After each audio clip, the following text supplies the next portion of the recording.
Hello, you wonderful people. Hello. Guess who it is? It's me. It's British English teacher Roy. How are you? Oana's here. There you are. Hello. Hello. How are you this lovely, lovely evening? Let me know how you're doing. Tonight's topic is going to be. Oh, we're back on YouTube, aren't we? Or YouTube, as Boris Johnson would say. We're back. Tonight, we've got a very special lesson. Tonight, we're talking. Where are we? The British Small Talk Survival Guide. Hello. Fascinating. Now, this tonight we're going to talk about. It sounds like an apocalyptic film, doesn't it? Like something Hollywood would churn out. The British Small Talk Survival Guide. The British against the world. I don't know. Now, this lesson will be broadcast right now, live, 6 p.m., as it will be every Thursday. And if you miss this lesson, it will be added to the British English Lesson Library. But I will say this. I need to tell you that something big is coming. Something very big is coming. I can't give too many spoilers, but there is something huge coming. There is a change of platform. All of my students are going to be migrated to a new platform, which includes things like AI help and assistance, lots of different things. I don't want to give too much. All the PDFs in one place for the first time, and it's going to be available to the wider world as well. It's coming very, very soon, and we're going to do a very special promotion for the first 100 people. I'm not going to tell you much more about it, but this lesson will be added as well to the British English Lesson Library. Now, have you ever had a conversation with a British person and they use phrases like this? Bit cold today. Yeah. Supposed to rain later. Typical. Anyway, that's a whole conversation. British person goes, bit cold today. Another British person says, yeah. Supposed to rain later. Duh, typical. Anyway. And somehow, for British people, that dialogue there counts as a very successful social interaction. You may be thinking, what the bloody hell is this all about? But that is a very social, successful social interaction. Maybe you've heard a British person say, all right, you're right. Did I write that one down? There you are. You're right. And before you could answer honestly with your emotional story or your life story, they'd already walked away. You're right. And they've gone. Well, welcome to British Small Talk, because British Small Talk is one of the strangest for some social systems in the world. Some people find it really bizarre. Sometimes we ask questions that we don't expect full answers to. Sometimes we complain together as a bonding activity. We'll talk about that a little bit later on. Sometimes we talk about the weather like it's a national emergency. And sometimes the entire conversation is not really about information at all. It's just about comfort. So in tonight's live class, hello Deborah, hello Marie Christine, hello Sarah, hello Mara, by the way, hello Jamyang. In tonight's live lesson, I'm going to teach you how British small talk really works, how British people talk in queues. That's the fancy word we use for lines. Let me make the big go. There we go. How we speak to the neighbors, how workplace conversations work, how pub conversations change British people completely, what topics you should avoid, and also how to leave a conversation without sounding rude. Hi, Steffi. And honestly, understanding this could really change your experience of dealing with British people, because sometimes when you move to the UK and you're English learners, you think that British people don't like you. It's not true. You think that we seem cold, we seem distant, or we seem awkward. The awkward word, yeah, to a certain degree. But often, it's just simply communication, cultural communication differences. Let me know in the chat as well where you're watching from and what confuses you most about British communication. That's what we're talking about. Trying to make your lives a bit better, helping you to chat with British people. Let me know where you're watching from. I know some of you are watching from the US, France, Italy, Scotland. But that one there, you're right. Let me go into this one before we move on. You're right is more of a hello. It's a greeting. So British people will say, "You're right," and the correct response is, "You're right." Hi, Henning from Norway. Nice to see you. You're right. It's more of a hello. I mean, it can be a sort of tiny question, but the expected answer is always yeah. You're right. Yeah. You? Yeah. Done. That, my friends, is an interaction, a successful one. A lot of British people, well, a lot of people who are learning English think we say hello all the time. Like, hello, hi. But in British culture, honestly, you're right is probably the most common greeting, especially in England and especially in the south of England. Welcome, Mohammed. It's interesting because I walked my son to school the other day and I thought I'm going to do a count. And out of 13 interactions, 11 of them said, "You're right." One of them said, "Hello." And the other one was a bit like, but it sounded like morning. 11 out of 13, you're right. Not one of them, a genuine question. Let's talk about why British people use small talk. Why do we engage in this small talk? For a lot of you, you tell me you think it's a waste of time. But it's not. It's got a purpose. It's got a strong cultural purpose. First of all, British small talk, though, isn't usually about saying something deeply meaningful. It's not about the deep conversations. And that's really important to understand. So if you come at me sort of saying, "Oh, what do you think about, this religious belief?" Or "What do you think about that?" No, no, no, no, no, no. We're going to talk about the do's and don'ts of conversation. Small talk seems quite frivolous. Now, in many cultures, conversation is mainly about exchanging information. Where do you live? I live here, blah, blah, blah. Expressing emotion. I'm not happy. I'm happy. Or building a strong connection quickly. And I get that. But in Britain, conversation is often used to manage social comfort. It's not so much an icebreaker, Stefania. Sorry, Steffi. It's not so much it's not about an icebreaker in the sense that you need an opening gambit. Small talk itself is an ice-breaking situation, but it can last for a long time. In Britain, conversation, as I say, is often used to manage social comfort. That's one of the biggest cultural differences. British small talk is often a way of saying, "I recognize you, I am friendly, we are socially okay, there's no tension." There's no tension in this relationship. And honestly, that explains so much about British culture. For example, why British people talk about the weather so much? Because it's not heavy.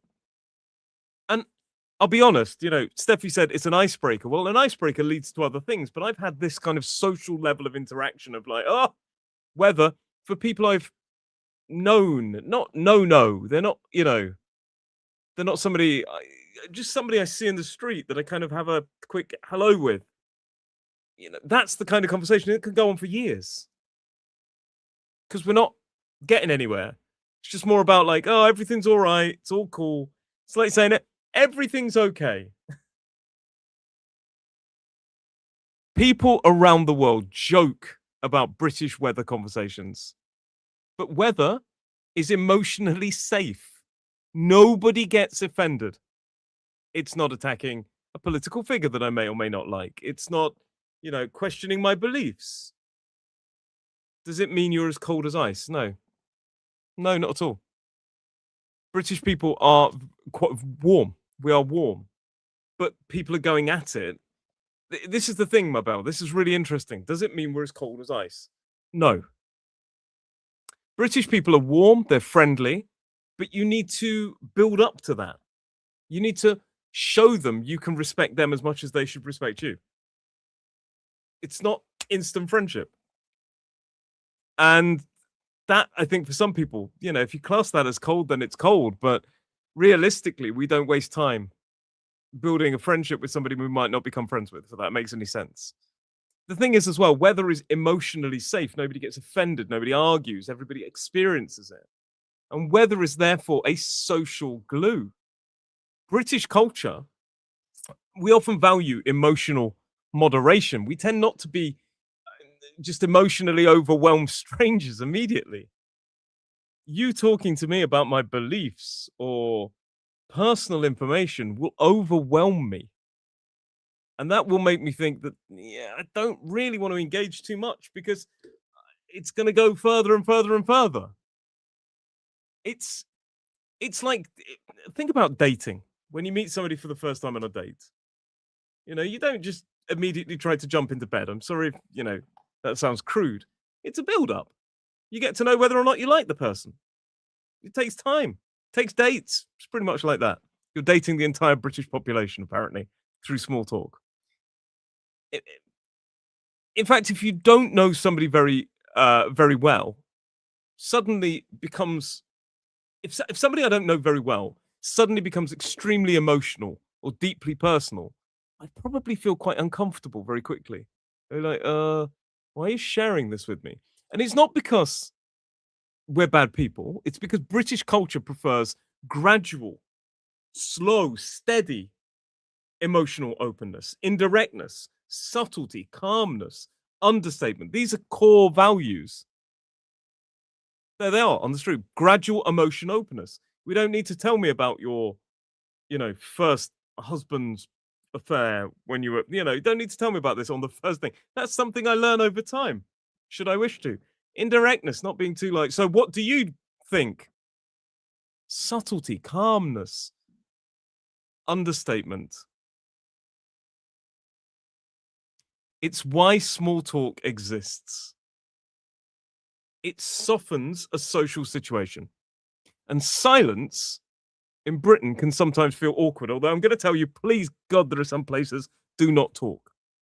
So maybe you're in a lift, and the lift gets stuck. You should probably have a chat, like small talk, queues, waiting rooms, taxis, neighbor encounters. So British people often use these tiny conversations to just reduce tension. It's more about reducing tension. Tiny little comments like, busy today, lovely weather, oh, bit grim out there, isn't it? Ooh, long wait, isn't it? Little things like that. That's social glue. Sometimes British small talk isn't even a conversation. It's more like sort of emotional maintenance of a back and forth phrasing. Bit cold today, yeah. Oh, tell me about it. Yeah. So let's get into the meat of this and talk about weather conversations. Weather. Right. That's a really important word, by the way, right. Let's move on to Britain's favourite national obsession, which is the weather. Now, a lot of people from other countries, they often think, why do British people talk about the weather so much? But honestly, weather conversations are one of the easiest ways to create instant social connection in Britain because everybody understands it. And weather conversations aren't really about weather, they're about friendliness. For example, bit chilly today. That's not really information, is it? You're in the cold, I'm in the cold, bit chilly today. Everybody knows it's cold. What the person is kind of saying is, hello, fellow human. Let's briefly connect over shared suffering, but let's not go too far. Let's mildly talk about how we're both suffering this cold. Let's make a connection. Let's show that I understand what you're going through. You understand what I'm going through. It's just reaching out, breaking the tension, showing you cool. Another one looks like rain. That basically means, oh, it thinks it's going to rain. I mean, you can look at the clouds. You could see it. I can see it. Looks like rain. Yeah. Bit grim today. Which means bit grim today means it's a bit horrible today. Lovely day for once. For once, it's quite, dry humor there. Just saying, never lovely, really, but once today. can't make its mind up, which means the weather is very changeable. 4 seasons in a day is a classic thing we say about the weather. 4 seasons in a day. It's like spring, summer, autumn, winter in one day. Typical British weather. Gosh, we say this all the time, like usually to complain lightly. Raining. Oh god, typical British weather. This morning, it's like the weather has mood swings. This morning, it was quite cold. Then suddenly out of nowhere, a storm. Hail. Little bits of ice coming down. 2 minutes later, boiling hot with sun. Bloody ridiculous, really. We often exaggerate the weather just for comedic effect. Absolutely freezing today. It's awful. It's probably like, 7 or 8 degrees. It's not that cold. And my wife said this the other day. Now, my wife is from Brazil. She made me laugh. She went, "Oh, not too bad today, actually. Not too bad. Wow, it's quite nice. It was 10 degrees." I said, "You've forgotten. You've forgotten." She got excited about 10 degrees in the UK. Hi, Omar. Something else really important. British people often bond through light complaining. Light, light, light. You don't need to savage life. Light, you're like, oh, you know what? Oh, dear God. Typical. Raining again. Oh, well, good weather for ducks, I suppose. Well, I suppose the gardens need it. It's like light complaining. This is very important culturally.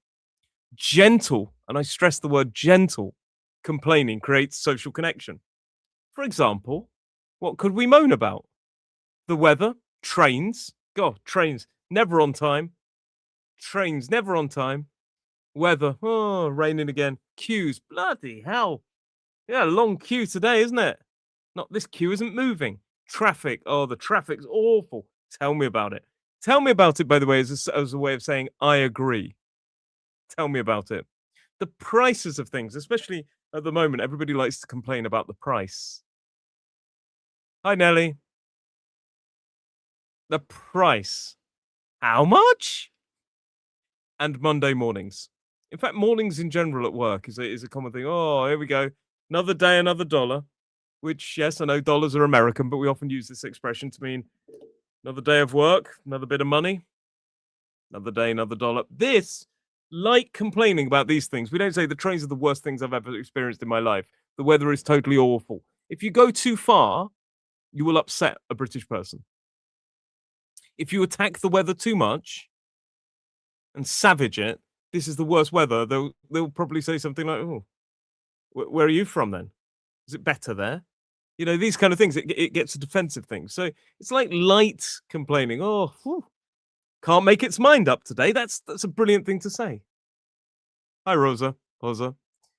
Now, this is basically British friendship in a nutshell. Now, tell me in the chat. I'd love to know, what do people usually talk about in your country when they first meet? What do people talk about?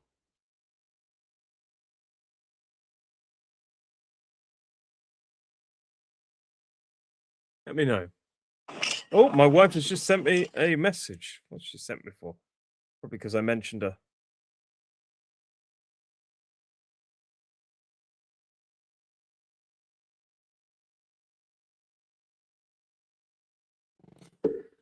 What do people talk about first when they meet? You can tell me in a second. So let's talk about queue conversations. Queue conversations. We stand in a line. Queue. A queue. A line of people. There's a person in front of you. There's a person behind you, probably. The weather, says Steffi, and football. Okay, for the weather as well. Weather. Weather. Weather, what is it? Tether weather or never? It's an old expression, old joke. Money. Good God. Sorry, I love that. I love how I got panicked. In Brazil, we talk about food, the weather, complain about traffic or the weather. I'm from Brazil, and we break the ice quickly. Yeah, you do. You're a bit quicker than us. Steffi, politics. Goodness, politics. Henning. Huh? Yeah. Maybe more people in the UK need to talk about politics. I'm just saying. Football. Yeah, football has its place to be talked about. It's not common in the street. I couldn't health. I couldn't imagine somebody coming up to me at the bus stop and go, "See the match last night?" Because football's not really. It's popular, but it's got its place. Political situations, food, right? Wow. Yeah, no, I'd struggle if somebody came up to me and said, "Oh, have you seen who got elected?" and I didn't know them. I'd be like, why are you talking to me about this?" Without going into too much detail. I remember like the only times British people have really talked about politics in recent memory was recently and Brexit. And a lot of people had arguments, I think, because they weren't really prepared for political conversations. Um, Cinema. There you go. Q. Right. This is one of Britain's most sacred cultural institutions. Steffi, in Italy, we always comment on the latest political disasters. That makes me laugh. I'm sure there's no, but well. So the queue. Never underestimate the importance of queues in Britain. The queue is not just a line, it is a social contract. It's an idea of moral fairness, and it's a national emotional experience for some people. British people may forgive many things, but the queue disrespect, wow. If you jump in front of me at the queue and I know you, I will judge you very badly unless you apologize. Oh, I'm so sorry, I didn't realize. It's dangerous. The funny thing is, as well, British people often become temporary best friends in a queue. You stand next to a stranger for 6 minutes and suddenly you're emotionally united against the supermarket. I do this all the time. Go to a supermarket, the people behind, people in front, start having a chat quite often, especially when you are, waiting in the queue. God, blimey, this is going on a bit. Oh, get your club card ready, these kind of things. It's often complaining, like complaining. Long one today, isn't it? God, the queues are really long today. Always happens when you're in a rush. This is a typical thing. It's Sod's Law, Murphy's Law, the Americans call it, but we call it Sod's Law. See a long queue, typical. We try not to be rude. If somebody's being really slow in front of us, we wouldn't say something like, "Bloody hell, can you get a move on?" That's too direct. And we wouldn't even moan to the person behind us, like, "Bloody hell, this person needs to learn how to use it, the till." That's too rude, but more like this kind of, typical. Always get stuck in a queue when I need to go there. Good job. Good job, good job I haven't got a boat to catch. The jungle, law of the jungle, Marie Christine says about queuing in France. That sounds terrifying. Common things is, well, I suppose, at least it's moving. Could be worse. These sort of things we say a lot in queues, like bloody hell. Bloody hell is a minor swear word that I tend to use quite a bit. Notice something, won't do. Notice something very important. Conversations like this are usually very observational. We like observational, like, "Oh, God, did you get your bargains?" Going, you might want to avoid these sort of things, but I can like make jokes. If I see somebody's buying a lot of alcohol, I'll say, "Party at yours?" This kind of thing. "Oh, is there a party? Having a party?" These kind of things. But you've also got to look at the people and see if they're likely to have a joke with you. But this is the sort of thing as well. And maybe you're buying some really weird things like chicken, I don't know, some underwear or something, a bottle of wine and random selection of stuff. And somebody may be looking at it, you might say something like, "Yeah, got a real crazy night planned tonight." But these sort of things. So we often joke about our own shopping as well. These conversations, as I say, are usually observational. Like maybe you're looking out the window and go, "Oh God, look at the weather again. It's coming down. How long have we been in the queue? I think it's going dark." These sort of things. British small talk often starts with a shared observation, something obvious that I know we're both going to be feeling, the frustration of being in a queue. It is not tell me your deepest emotional wounds. It's more like, oh, it's chaos in here tonight, isn't it? I think everybody's come shopping at the same time. Everybody is connected. And like I say, British people often avoid direct confrontation, especially in the queue. If somebody pushes in, you know, I'm in the queue, the queue, few more people, and you jump ahead. I won't say something like, it'd be very unlikely to say, excuse me, you're violating the social order. That's a bit formal. Or, God damn it, you are the worst person in the world. We might say something like, oh, sorry, there's a queue. Which sounds polite, but emotionally means you have betrayed me. But it's basically, sorry. And usually the correct response, oh my goodness, I had no idea. It happens. It happens. Sometimes we don't realize there's a queue. Sometimes people queue in a weird way. You know, there's queue, people here, and you're like, I don't know what's going on. And you go in and you will feel the kind of eyes burning in the back of your head. Or you should do. They may just even tut. And if you don't realize, well, yeah, it's bad.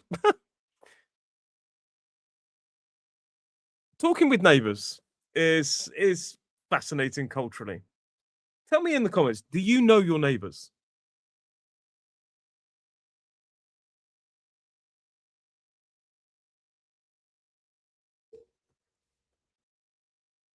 How well do you know your neighbors?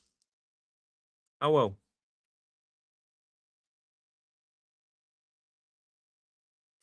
I'll be honest, in city centres, in cities in the UK, there are some people, particularly like London, don't know their neighbors.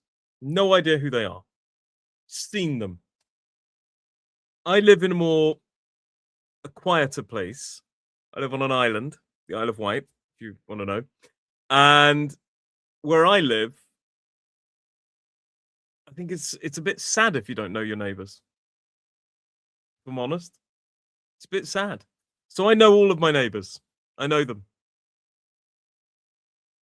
We have a sort of good relationship. Yeah, you want to keep good. I could tell you. Just going around my doop doop doop doop doop. Yeah, I know all of my neighbors immediately around the house. I know the people opposite. Um, but I spoke with one of my neighbors once in a year and a half. There you go, Lizazetta, you're welcome. Sometimes it happens in Italy. Yeah, and it's sad when you don't know your neighbors, but often people just want to get along, just be all right. You know, no tension.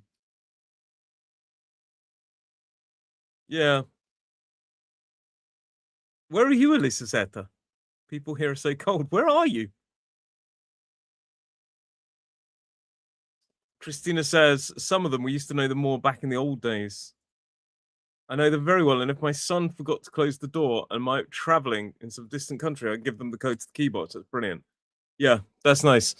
Some are fine and friendly, others are better to stay far from. I know the neighbors. Central Italy. I was hopeful, like acquaintances, Mabel. Acquaintances. You need a Q. It's spelled a bit different to that. Yeah, it can be.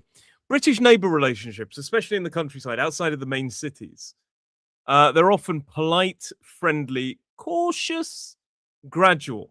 Nobody wants to annoy their neighbours. So, you know, I have a barbecue. I will apologise if it's smoky. So, I'm sorry. They said it was smokeless charcoal. Don't think it really exists. This kind of thing. And I'll even knock on. I've knocked round, said hello to my neighbours, given them some, you know, advice, but you know, it's a gradual process. In many cultures, neighbours become deeply involved in each other's lives very quickly. People coming over, going over, da, da, da, da. In Britain, sometimes people live next to each other for years and still only know their first names, the bin schedule, and the dog's name or the cat's name. And that's it. And I do think that's a bit sad, but that's part of it. Neighbor conversations are usually low intensity. They include things like the bins, parking. Like, oh God, parking round here is a nightmare. The gardens. I need to do my lawn. A neighbor said, oh, your grass is getting long, which means do your lawn. The weather again, the local area, noise, deliveries, apologies if we make a bit of a situation. Oh, sorry if you heard my son singing in the garden. Sorry if you, I don't know. Sorry if you heard us yesterday. These kind of things. Usually saying I didn't mean to be unreasonable if I was. We need to get on well with our neighbors. Boundaries and borders and all these kind of things, very important. So examples of chats you may have with your neighbors include morning. That's it. Morning, morning, morning. It's a casual hi. I've seen my neighbors outside of the house and it's, a couple of minutes. Oh, all right. Oh, God, blimey, keep bumping into each other. These kind of things. But it's not like a kind of, not really. Lovely flowers. Comment on the other's garden, usually positively. Bin day tomorrow. Bin day. Oh my goodness. This is really common. So in the UK in my area, we have the regular bin 1 week, and the next week we have recycling. And I always forget if it's the black bin, which is the normal waste, or the recycling, which is the green bin. So quite commonly, I'll say to people, is it black bin tomorrow? Is it green bin? Now you can just look at the rest of the neighbors, what they're putting out. Yeah. But I think, if you've got a chance to say hello, is it the black bin today? Black bin tomorrow? The bin collectors come around so early in my neighborhood that they have to go out the night before. So parking's a nightmare around here. If somebody parks on the pavement or something like that, oh bloody hell. Parking's a nightmare, isn't it? And if your neighbour's got a dog or a cat, that's a beautiful dog. It's common. So dogs, another thing. I find it very funny. People with dogs, if you have a dog in the UK and you're walking your dog in the park, be prepared for somebody to talk to you. Be prepared. I have a dog. I'd say on average, 2 or 3 people talk to me. Maybe in a week, these kind of things. Sometimes more often. If both of you've got a dog, my dog's a bit temperamental at times, so I have to come, oh, sorry, she gets really anxious. Oh, bless her. Where's she from? Is she a pup? No, she's not a pup. She should know better. These kind of things. But usually, if my dog is there, they ask questions like, what breed is she? What breed? Is it a Dalmatian? Is it a mixed, mongrel? I don't know why we ask these. The 3 questions. How old is your dog? What is your dog's name? And, there's 4 questions, 4 standard questions. What's your dog's name? How old is your dog? Is your dog a boy or a girl? And what breed is she or he? I don't know why we ask this information. It's like a list of things. What do we do with this information? I don't know. It's like you go around, oh, a beautiful dog. What type of dog is she? Oh, mixed. Oh, mixed. Oh, right. Brilliant. What girl is it? Yeah, girl. Brilliant. And how old is she? Oh, bless. 9. She doesn't look it, does she? What's her name? Leia. Oh, great. Oh, lovely. Why? Oh my gosh. Steffi, that is a great topic. But yeah, so dogs in general, they create conversation. Think if you're lonely, buy a dog, go and walk in the UK. Now, something very important, British friendliness is often really gradual. It's a huge cultural insight. Some people think the British people are polite but distant, but often British people are slowly building a level of trust. We both physically and emotionally, British culture often values space, respect of space. We also value not overwhelming people, emotional moderation, and privacy. Sometimes friendliness develops slowly over time. It's a slow process. And honestly, one of the most British things in existence is seeing your neighbour while both taking your bins out and pretending not to make it awkward. Oh, there we go. Oh, I've got the bins out. Oh, hey, thank goodness, round again. Can't believe it's Thursday already. You know, this kind of thing. Oh gosh, there's a real pitter patter, a real pitter patter. Walk play. Oh gosh, can't pronounce workplace. Workplace small talk. Now, this section is incredibly important if you want to work in the UK. British workplaces often use small talk before business. And I don't just mean like before you start working, I mean before business negotiations. They'll check if you can hold a conversation. In some cultures, getting straight down to business, talking about work is really important. It's really normal. In Britain, jumping straight into business can feel a bit cold.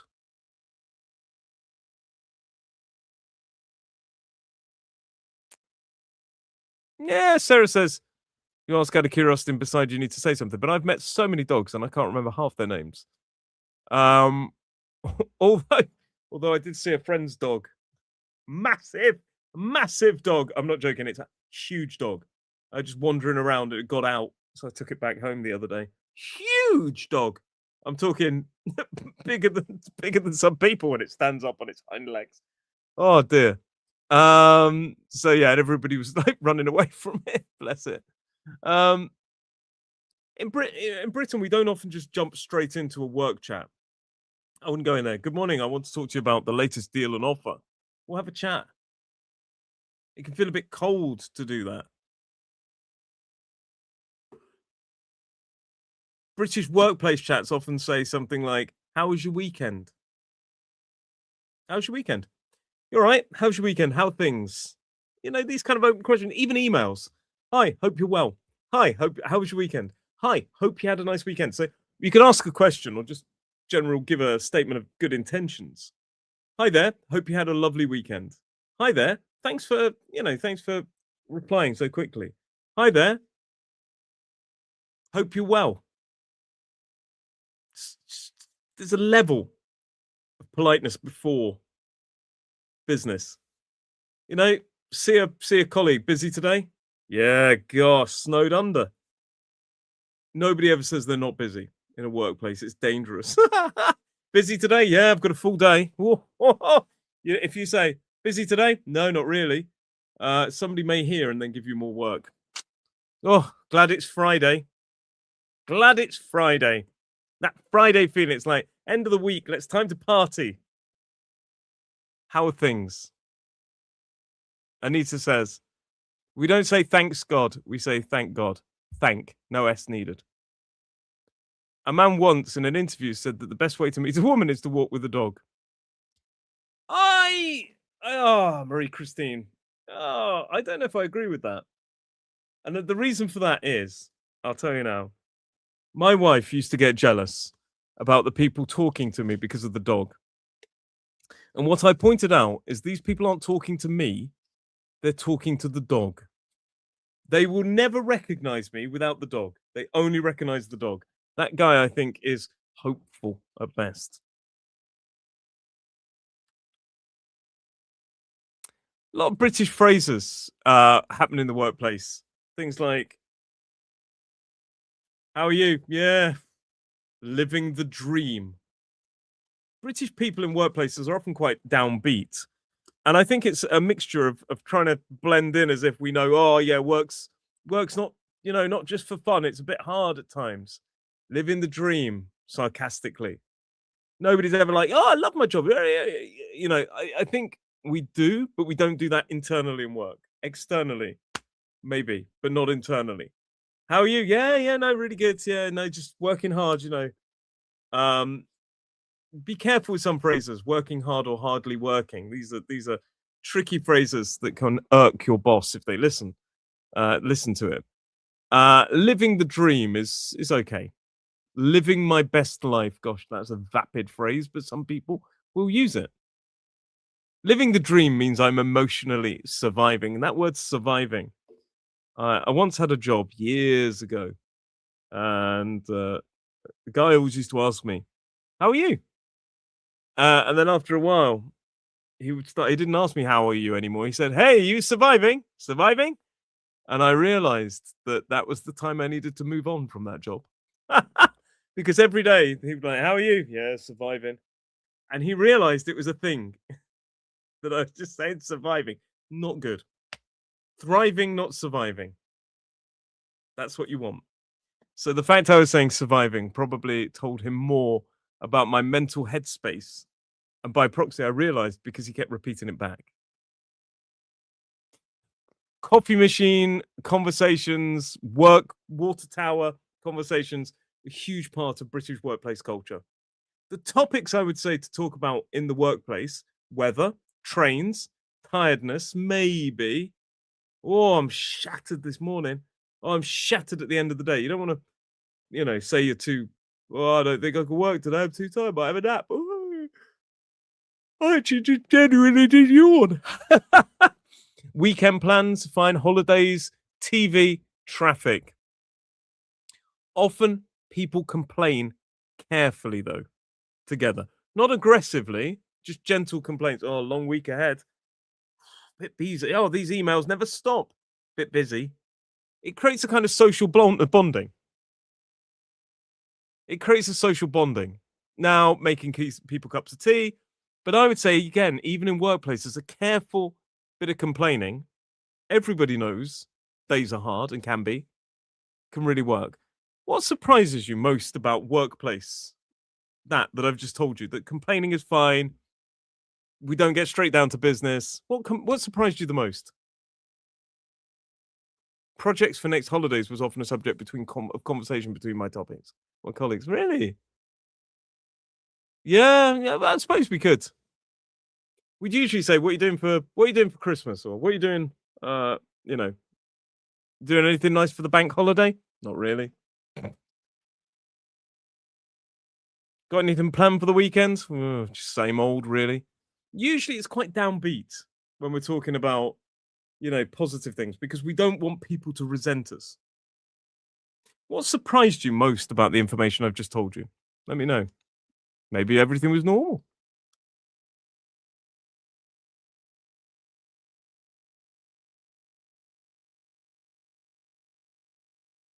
Pub conversations. Yeah, I'd say British workplace chats are quite downbeat, not too glamorous. We don't get overexcited, overly happy. You can go, "Oh, the weekend I'm going skydiving." Da, da, da, da, da, da, da, da, da." It's all very subdued, almost. Now, British people often transform completely in the pub. The pub is one of the places where emotional reserve softens. People become a bit louder, warmer, more talkative, more emotional, more playful. Strangers may start speaking to you, especially after a few drinks. And usual conversation in the pub for small talk is football, weather, work complaints, local story. Well, I'll put them on the board. Accents. Now, I don't mean we talk about accents. Oh my goodness, have you heard blah blah blah's accent or that accent is awful? We don't talk about that. If we hear an accent, if we hear an accent going, oh, whereabouts are you from? Sorry, I just heard. We'll sort of say that's how we strike up a conversation. Now, a lot of people, if they've got a slight Brazilian accent or a slight French accent, they get a bit upset. Oh, like, oh, could you tell I'm French and all this? It's not. It's a way of opening a conversation. There's nothing bad intended about it. Where are you from? Sorry, where are you from? Ah, cool. We even do that if somebody's from the north of England, or from the east of England, or from the west of England. We'll do it the same. It doesn't matter. So if you hear somebody go, "All right there, how you doing?" "Oh, where are you from? You from the Midlands or southwest, southwest, southwest?" We do the same. So it's a universal thing to open conversations talking about accents. We also talk about travel and funny experiences. And in the pub, humor is very important. Yeah, American pubs, they don't kind of have that link as much, I found. Are you local? Yeah, no, it sounds very much like League of Gentlemen. But yeah, that's a good question. Are you local? Are you from here? So humor is really important. Sarcasm, but be careful not to be too aggressive. Teasing, again, be careful not to go too far. Banter, and self-deprecation is the safest form of humor, in my opinion, because you're attacking yourself. Oh, silly old me. What am I like? And this idea of attacking yourself lightly confuses a lot of a lot of English learners. British teasing, this idea of like, um, lightly teasing somebody is actually friendliness. Like, say you have a drink and you drop a bit, and I say, "Oh, but, it's supposed to go in your mouth." You spill a drop of, spill a drop, or where are you from? Don't worry, no, I'll wait. I like this. I often say to one of my favorite things is to take take the mic. If somebody says, "Oh," I say, "What's your name?" Oh, okay, you sure? I ask them if they're sure. I don't know why I do it. It makes me laugh because it's the most confusing thing. What's your name? Oh, Hoser. You sure? Hoser. Is that how you say it? It's so funny. It makes me laugh every time. Um, it's just yeah. I've got a friend that I constantly mispronounce his name just for giggles. His surname. I've asked him recently, "How do you say your surname?" He's like, "I can't remember." But it rhymes with something a bit funny. I can't tell you because I don't want to give my friend's name away. But this is often teasing as friendliness. It shows that I like you. It's a warmth. If British people tease you lightly, emphasis on lightly. No, Americans don't get the humor too much. Now, there's this whole idea that the Americans aren't sarcastic and we are. It's not true. Americans have a full grasp of irony. Uh, you know, um, we are drier when we deliver it. That's true. We're a bit like, oh, wonderful weather. Whereas they'd be like, oh man, wonderful weather, always. It's kind of I don't know what happened to the accent there, but they're a bit more obvious with their irony. Sarcasm don't use it as much for social bonding. So, I think an American friendship, if your friend gets a job, they'd be like, "Oh, well done, man, you deserve it." Whereas a British person would be more likely to say something like, "Bloody hell, how did you manage that? Are you sure you got the job?" It's teasing. It shows a link. And also, I found when I spoke to Americans, if I became too sarcastic, they'd be like, "Hey, hey, hey, hey, hey." I was like, "Okay, sorry, didn't mean anything by it." And then if I attacked myself, they'd be like, "Oh, don't be so hard on yourself." I'm not. I'm joking. So they don't use humor in the same way for bonding that we do, and that's really interesting for me. So obviously, all people are different, and there's going to be some people that use it. Of course, they do. You're always going to get the outliers and things like this. There's going to be British people that don't use sarcasm as well. But humor is often used to soften emotional intensity. And also, it's safe to say, especially when alcohol's concerned, British yeah, there you go, sarcasm to defend themselves or criticize something. We use it to attack, but show we like you. Um, British pub conversations often avoid extreme seriousness at first as well. That's something. Topics to avoid. Who wants to tell me some topics they think we would avoid in small talk?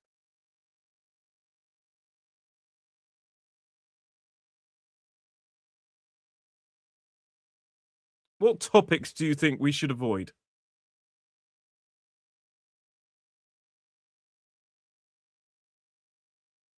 Tell me some topics that you think British people would like to avoid.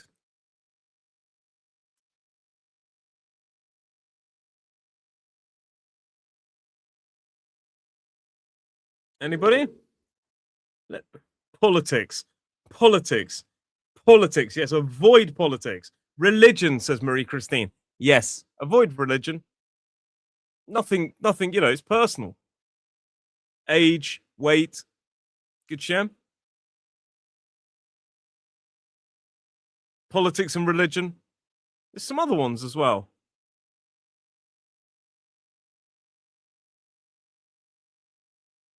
Money, yeah. Let me put them up. American.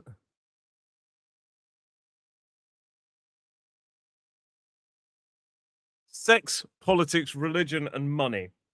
100%. I agree with William Hanson on those. I'd say there's a few other ones. Salary, politics, salary. Salary, money in general, but salary is a big one. How much do you earn? No. Your weight. That's really rude to ask somebody their weight, their age. It's personal information. Religion is a big no-no. Politics is a big no-no. Very personal questions like sex and things like this. And relationship pressure. And what I mean by that is topics that basically push the please be my friend. Will you be my friend? I want to be friends with you. No. Oh, you're my first English friend. Like, okay. Physical appearance, absolutely. I'd say the big ones, as Henning said, salary, religion, politics, and sex, deeply personal questions, preferences, things like this, sexualities. We don't need to go that deep so far, so quickly. Sexual orientation, absolutely, my bell. Now, of course, this depends on the person, but generally speaking, British people tend to value privacy. So if somebody you met just asks, how much money do you earn? I'd feel really uncomfortable. And British people often avoid direct emotional intensity too quickly, so don't overshare. If somebody's oversharing, we'll go, ha ha, a little bit of oversharing there. You could overwhelm me socially. Again, it's not because I don't care. It's because British culture often, we just prefer this gradual openness. It's also safe to say some people hate small talk. There are British people that hate it, but they still engage in it on a certain level. That's what I find. Oh, I hate small talk. I just want to get down to, proper chats. But they still have this kind of, how are you? You're right. Oh, how's everybody? Oh, yeah. This kind of thing. But some people do hate small talk, genuinely. Also, before we move on to how to leave a conversation politely, when not to make small talk. Okay. If somebody is sitting alone on a bench, they've gone to the park, they're alone on a bench, don't go to that bench, sit next to them and start talking. They probably want some space. If somebody's reading, if somebody's doing something that clearly, music, they probably don't want small talk. It's not an opportunity. If people look like they want to be alone, they're alone for a reason. Public transport, not usually. I'd avoid it too much. And, sorry to say this, in the toilet. Okay? In the toilet. I have had people speak to me, and this includes British people, in the toilet. It is unbelievably uncomfortable. Unbelievably uncomfortable. Like, goodness me, why would you talk to me here? I was in a pub the other day. I won't tell you exactly what I was doing, but it was at the wall. And some guy came in and went, "You all right?" Don't even know who it was. Awful. Awful.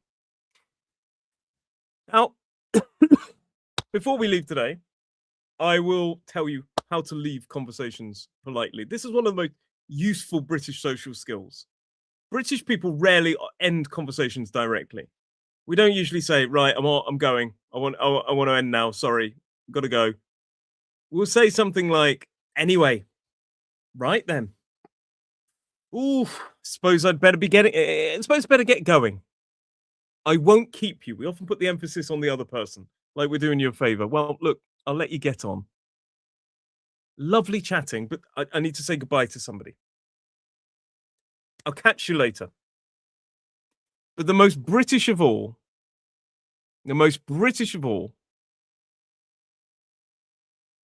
I'm going to do right at the end. Learning those abilities to say things like, "Anyway, right then, I'd better get going. I won't keep you. I'll let you get on. I'll let you go." Exactly. Lovely chatting. These social signals can completely transform your confidence in English. And what I want you to really remember, by the way, before I do that perfect ending, If British communication has ever made you feel confused, awkward, or distant, it's not because your English is bad. Okay? A lot of people put it, but make it about themselves. Often it's because British culture communicates emotion differently. British communication is often indirect, subtle, softened, and understated.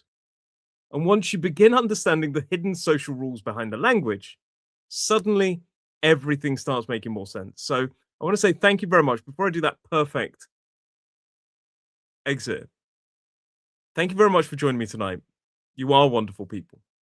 And by the way, if you want to continue learning real British communication, British culture, pronunciation, natural English, and how British people actually speak, there is something big coming.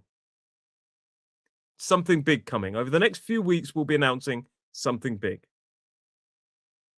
Please remember to let me know in the comments what you'd like to see next in the lessons. And before I do that perfect goodbye, the perfect British goodbye, I'll say thank you very much for watching, and I'll see you in the next lesson. Now, this is the perfect goodbye. We often start with a knee slap. Both hands, and we slap our knees. Like that. We move forward. We say, right, which is a signal. Right. Stand up. Right. Suppose I better think about making a move. Or, right. Suppose I better let you go. Right.